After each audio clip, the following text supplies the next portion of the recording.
Good evening student. तो आज हम बात करने वाले हैं प्रूनिंग के बारे में। प्रूनिंग क्या होता है और इसके कौन कौन से भाग होते हैं, इसके कौन से डीमेरिट्स और मेरिट्स क्या होते हैं, किस प्रकार से प्रूनिंग करते हैं और इसका क्या इफ़ेक्ट पड़ता है प्लांट पे। ओके, तो इससे पहले हमारा जो लेक्चर था वो ट्रेनिंग पे था, जिसका अगला भाग है प्रूनिंग। ट्रेनिंग के बारे में मैंने पूरा डिस्कस कर चुका हूँ, जो फर्स्ट लेक्चर है हमारा उसमें। तो आज हम बात करते हैं प्रूनिंग। प्रूनिंग क्या होता है, तो चलिए स्टार्ट करते हैं। आज का हमारा जो टॉपिक है प्रूनिंग और उसके डीमेरिट्स, मेरिट्स एंड मेरिट्स। तो प्रूनिंग क्या होती है फर्स्ट ऑफ, तो प्रूनिंग में हम लोग करते क्या है। प्रूनिंग में be defined as the removal of excess और अनडिजायरेबल ब्रांचेस। प्रूनिंग क्या होती है, जो प्लांट की मतलब एक्सेस या फिर ऐसी ब्रांचेस, रूट्स, शूट्स या एनी अदर प्लांट पार्ट को अगर हम कट करके हटा देते हैं तो उसको क्या हम बोलते हैं, प्रूनिंग बोलते हैं। जिसमें किस प्रकार के प्लांट पार्ट को हम लोग कट करते हैं, जिसमें pruning is removal of unwanted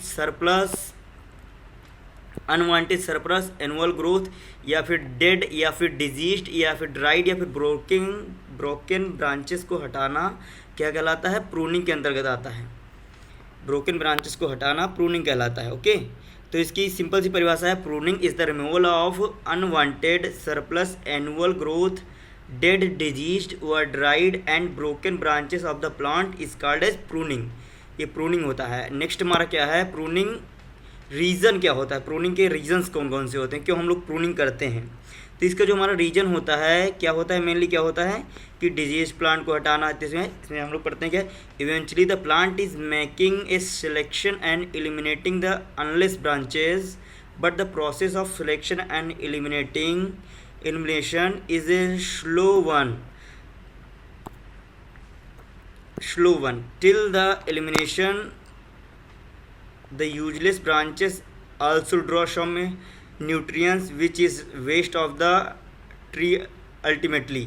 क्या होता है कि जो ऐसी ब्रांचेस होती हैं जिनका एक तो कोई वर्क नहीं होता है, क्या करती हैं वो न्यूट्रिएंट्स को सिर्फ प्लांट पे इफ़ेक्ट डालती है, न्यूट्रिएंट्स को एक्स्ट्रा लेके, जिससे क्या होता है प्लांट का मतलब प्रोडक्शन और क्वालिटी पे बहुत बड़ा इफेक्ट पड़ता है। The second reason for pruning will be the removal of diseased twigs to check the spread of disease. जो दूसरा जो रीजन हमारा है कि अगर हम प्रूनिंग करेंगे तो प्लांट पे क्या इफेक्ट पड़ेगा, जो ब्रांचेस हैं मतलब जो शाखाएं हैं उसमें डिजीज़, अगर कोई ब्रांच है तो उसको हम कट कर देंगे तो उससे क्या होगा, डिजीज़ को हम लोग चेक कर सकेंगे कि कितना डिजीज़ हमारे प्लांट में मतलब कितना इफेक्ट कर रहा है प्लांट पे। ठीक है, तो नेक्स्ट क्या है, तो डेवलप द स्ट्रॉन्ग फ्रेमवर्क। और क्यों क्यों हम लोग करते हैं, रीज़न क्या है प्रूनिंग करने का, स्ट्रॉन्ग फ्रेमवर्क को हम लोग क्या करते हैं, मेंटेन करते हैं। Check the further spread of disease, ये तो हम बात पहले कर चुके हैं। To train the plant to definite shape को हम लोग क्या करते हैं, ट्रेन करते हैं। और अगला क्या है, एडमिट मोर सनलाइट। क्या करते हैं, अगर हम लोग प्रूनिंग करेंगे तो क्या होगा, सनलाइट अच्छे से लगेगी, और वो सनलाइट कहाँ पे पड़ेगी, ग्राउंड पे भी पड़ेगी और प्लांट पे भी पड़ेगी। सनलाइट अच्छे से आएगी, पूरे भाग में प्लांट में सनलाइट मिलेगी, जिससे क्या होगा, फोटोसिंथेसिस रेट बढ़ जाएगा। और इसका हमें क्या प्रॉफिट मिलेगा, जिससे क्या होगा, इससे हमें क्या होगा, प्लांट की जो फ्रूट का क्या है क्वालिटी बढ़ जाएगी और प्रोडक्शन पे भी बहुत अच्छा प्रभाव आएगा। ठीक है, तो फिर क्या है, रिस्पॉन्स क्या आएगा, इसका response of the plants pruning. सबसे पहले क्या है, एक्टिवेशन ऑफ बड। जो हमारा रिस्पॉन्स है क्या है, एक्टिवेशन ऑफ बड का रिस्पॉन्स आएगा, जिसमें क्या होगा, branches below the cut off the investigated branches. इसमें क्या होगा, ऑक्सीजन का जो बड पे क्या होता है, जब बड्स को हम लोग क्या करेंगे, प्रूनिंग कर देंगे तो क्या होगा, जो हमारा प्लांट का ऑक्सीजन होगा वो क्या होगा, एक्टिवेट हो जाएगा। जिससे क्या होगा, अगर हम लोग प्रून कर दिए हैं कोई ब्रांच को तो उसका ऑक्सीजन क्या है, एक्टिवेट होके जो उसकी साइड ब्रांचेस हैं उसको क्या करेगा, ग्रोथ में उसकी ग्रोथ को बढ़वा देगा। उससे क्या होगा, प्लांट का जो है जो स्पेस जो खाली बच जाता है उसमें क्या होगा, ब्रांचेस फिल हो जाएंगी, जिससे क्या होगा, प्रोडक्शन पे बहुत अच्छा इफेक्ट पड़ेगा, प्रोडक्शन बढ़ जाएगा और फ्रूट क्वालिटी भी बढ़ जाएगी। और इससे क्या होगा, पत्तियाँ भी एक्स्ट्रा हो जाएंगी, जिससे क्या होगा, फोटोसिंथेसिस रेट बढ़ जाएगा, ऑटोमेटिक प्रोडक्शन का बढ़ जाएगा।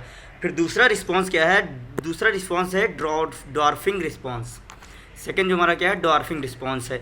डॉर्फिंग रिस्पॉन्स में क्या होगा, अगर हम लोग क्या करेंगे, प्रूनिंग करने से क्या करेंगे, प्लांट को डॉर्फ हो जाएगा। इसमें क्या होता है, इसमें क्या होगा, डॉर्फिंग हो जाएगा, जिससे क्या होगा, अगर कोई भी इफेक्ट पड़ता है, जैसे सपोज दैट कोई भी आंधी वगैरह आती है, जो क्या होता है हमारे प्रोडक्शन लॉस नहीं होगा, डॉर्फिंग रिस्पॉन्स में यह हमें प्रॉफिट मिलेगा। और क्या होगा, प्लांट्स में हार्वेस्टिंग भी अच्छी से हम लोग कर सकेंगे, या फिर कोई भी किसी भी प्रकार का हम लोग अगर फंजीसाइड या फिर किसी भी प्रकार का न्यूट्रिएंट्स या फिर फर्टिलाइज़र को जो हम लोग स्प्रे के थ्रू देते हैं उसको भी हम लोग अच्छे से मैनेज कर सकेंगे। ठीक है, अगला जो हमारा है क्या है, प्रोडक्शन ऑफ वाटर सूट्स। अब अगर हम ये क्या है, ये डीमेरिट्स है हमारे लिए, क्या है प्रोडक्शन ऑफ वाटर सूट्स का, लेकिन इसमें क्या होगा और भी है, production of water suits and birds. अगर हम लोग नई बर्ड्स निकालेंगे तो इसका क्या है, इसका भी रिस्पॉन्स आएगा। फिर नेक्स्ट क्या है, डिले इन बियरिंग। ये क्या होता है, अगर हम लोग प्रूनिंग करेंगे तो इसमें क्या होता है इफेक्ट, सबसे इफेक्ट पड़ता है कि बियरिंग में डिले हो जाता है। जो न्यूट्रिएंट्स हमारे उस टाइम, अगर हम लोग प्रूनिंग कर देंगे, जो न्यूट्रिएंट्स हमारे उस टाइम पे फ्लावरिंग पे मिलने चाहिए थे, वो क्या होंगे, प्लांट अपने पत्तियों या फिर जो नई शाखाएं उनको जो निकलेंगी उनको वो न्यूट्रिएंट्स उधर ट्रांसफ़र हो जाएंगे, जिससे क्या होगा, जो बियरिंग होगी वो लेट हो जाएगी। अब नेक्स्ट हम लोग देखते हैं क्या है, अगला है हमारे मेथड्स कौन कौन से हैं जिसकी हम लोग बात करते हैं, मेथड्स। तो सबसे पहले हम लोग क्या करते हैं, पहला जो हमारा मेथड है थिनिंग आउट, जो हम लोग करते हैं, जिसमें हम लोग क्या करते हैं, थिनिंग आउट करते हैं। इसमें क्या है, when a shoot is removed entirely from the inception from the point of origin so that no new shoot arise from the place, it is referred as thinning out. इसमें क्या है, कोई भी सूट्स अगर प्लांट से निकल रही है साइड से, तो उसको क्या करते हैं, उसके ओरिजिन प्लेस से ही कट कर देते हैं। उसको हम लोग क्या कहते हैं, थिनिंग आउट बोलते हैं।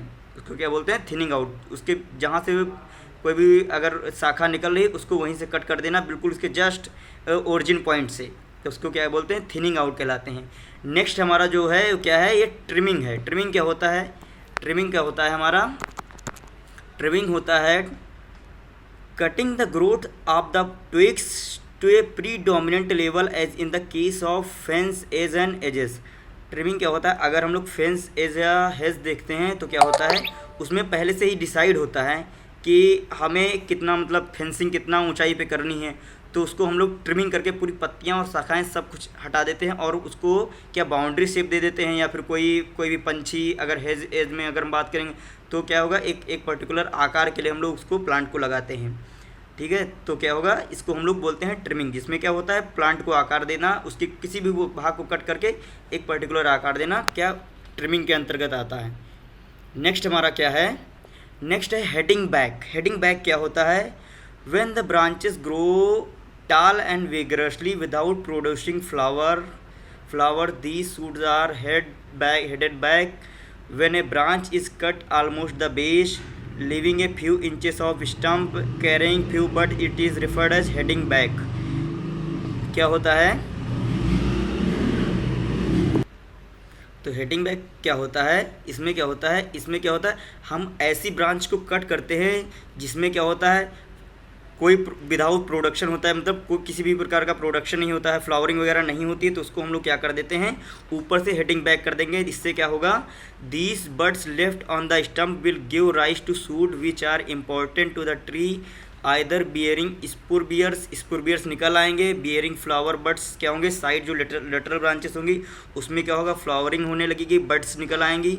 और जो प्लांट का क्या है, filling the gap of plant, अगर हम लोग क्या करेंगे, हेडिंग बैक कर देंगे ब्रांच को, तो साइड की ब्रांचेस जो हैं निकल आएंगी, जिससे क्या होगा, गैप को फिलिंग करने का सबसे अच्छा रहता है। फॉर्मिंग वेजिटेटिव वुड फॉर्म, इसमें क्या होगा, वेजिटेटिव ग्रोथ भी बढ़ जाएगी प्लांट की, तो क्या होता है, इसको हम लोग हेडिंग बैक बोलते हैं। नेक्स्ट हमारा क्या है, पोलार्डिंग। पोलार्डिंग क्या होता है, mere cutting back of shoots indiscriminately to reduce the height of the tree is pollarding. Pollarding क्या होता है कि हम लोग पहले से ही क्या कर लेते हैं, एक मात्र किसके लिए, प्लांट की हाइट को कम करने के लिए क्या करते हैं, प्लांट को कट करते हैं। मात्र क्या होता है, प्लांट के हाइट को ही कम करने के लिए जो हम लोग कटिंग करते हैं उसे हम क्या करते हैं, पोलार्डिंग कहते हैं। इसमें क्या होता है, कट करते हैं। नेक्स्ट हमारा है पिंचिंग। पिंचिंग क्या होता है, removal of tip of the shoot to stop the removal of the tip of the shoot to stop its indeterminate growth to encourage the growth of the lateral buds is pinching और tipping. इसको हम लोग क्या बोलते हैं? Pinching और tipping बोलते हैं। This practice in marigold and chillies. Pinching क्या होता है? हम लोग सूट्स को क्या कर देते हैं?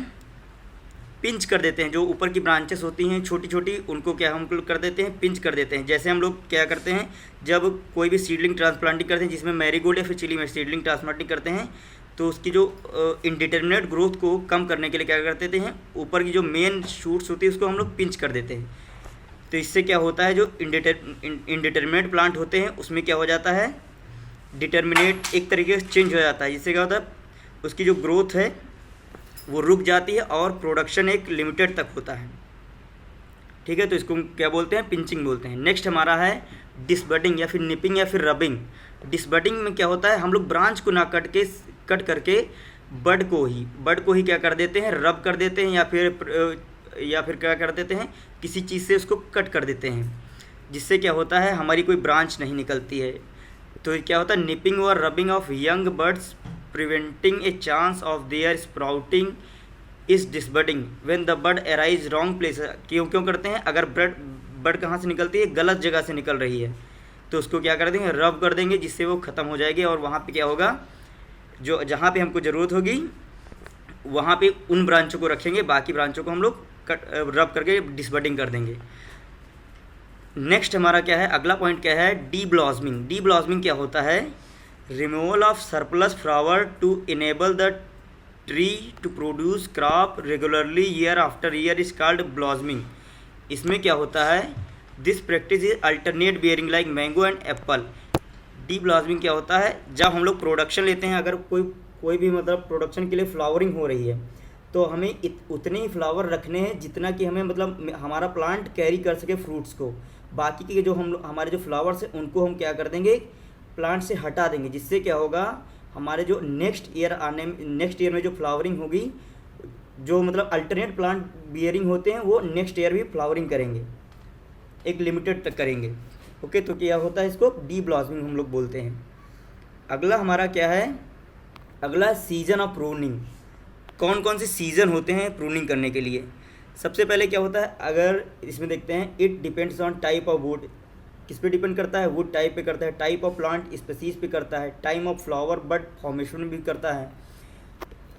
तो इसमें क्या होता है? रिमूवल ऑफ डिजीज बड या डेड या dried wood as well as water shoots can be carried out any time of the year. अगर डिजीज़ है या डेड है या फिर ड्राई है तो उसको हम लोग पूरे साल किसी भी टाइम हटा सकते हैं।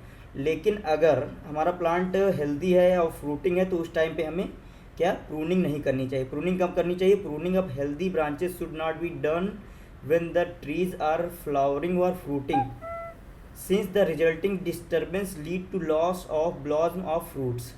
तो कब हमें नहीं करना चाहिए कि फ्लावरिंग है हमारे पास या फिर फ्रूटिंग है, तब नहीं करना चाहिए प्लांट पे। इन डेसिडियोस ट्रीज में हमें कब करना चाहिए? Pruning can be done before the termination of dormancy. कब हमें करना चाहिए? कि जब हमें डॉर्मेंसी ख़त्म होने से पहले कर देना चाहिए। ओके, इन एवरग्रीन ट्रीज में हमें कब करना चाहिए? Pruning should be carried out before the start of active growth और after the harvest of the crop. कब करना चाहिए? एक्टिव ग्रोथ से पहले कर देना चाहिए और हार्वेस्टिंग के बाद करना चाहिए इन एवरग्रीन ट्रीज में।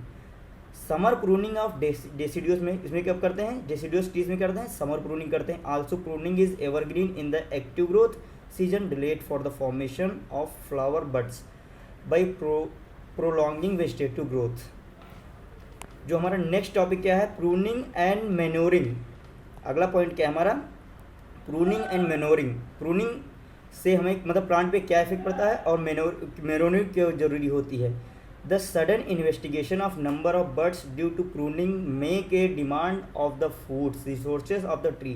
क्या होता है? जब हम लोग प्रूनिंग करते हैं तो क्या प्लांट को होता है कि उसके जो वेजिटेटिव ग्रोथ के प्लांट, जहाँ से हमारा प्लांट फ्रूट्स मतलब फूड को बना रहा था, वही उसकी ब्रांचेस कट हो जाती हैं, जिससे हमारे प्लांट्स को क्या होता है? इमीडिएटली न्यूट्रिएंट्स की ज़रूरत पड़ती है, फूड की ज़रूरत पड़ती है, जिसके लिए हमें क्या करना पड़ता है? प्लांट को इमीडिएट क्या करना पड़ता है? मैन्योरिंग करनी पड़ती है, जिससे क्या हो? प्लांट ग्रोथ कर सके और हमारा जो मतलब प्लांट में न्यू ब्रांचेस हैं उनको भी फिल कर सके।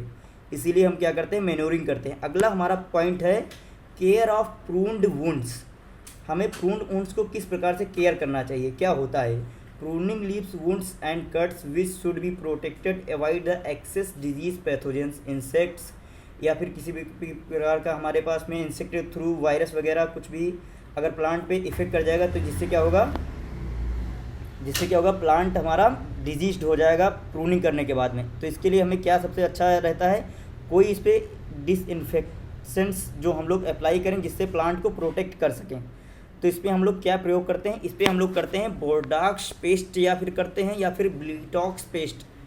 एक तरीके क्या क्या होता है, डिसइंफेक्टेंट्स होता है जो क्या करता है वुंड्स को डिजीज़ या पैथोजन से बचा लेता है। तो चलिए ठीक है, आज के लिए इतना ही, फिर मिलते हैं आपको अगले किसी नए टॉपिक के साथ में। धन्यवाद।